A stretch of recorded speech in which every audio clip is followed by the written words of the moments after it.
నాకు రాజశేఖర్ రెడ్డి గారి గురించి ఒక మాట విన్నా, అది ఎంతవరకు వాస్తవం నాకు తెలియదు, కానీ ఆయనంట మంచి నాయకుడు కదండి.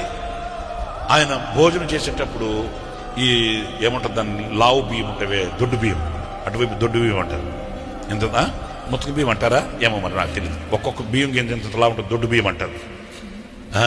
అవే తింటాడంట ఆయన. అది ఎంతవరకు వాస్తవం నాకు తెలియదు, విన్నాను.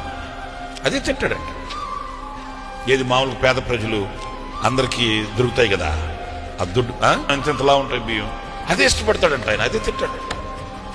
ఆయన అనుకుంటే ఏంటి, ఆయన అంటే అందరు తిని బతకట్లా, ప్రజలందరూ తిని బతకట్లా, నాకు ఒక్కడికి చోటు ఏంటి, ఆయన ఎక్కువ అదే ఇష్టపడతాడు. అంటే నేను చెప్పేది, మనం ఎక్కడ మంచి ఉన్నా, ఎక్కడ నీతి ఉన్నా, ఎక్కడ మనకు కావాల్సిందన్నా మనం తీసుకుని నేర్చుకోవాలండి. అంటే నేను చెప్పేది, నేను చెప్పానని చెప్పి ఇంటికి వెళ్ళి బియ్యం బస్తా బయటపడేసి అని కాదు. లైఫ్ బ్యాలెన్స్ చేసుకోవడం.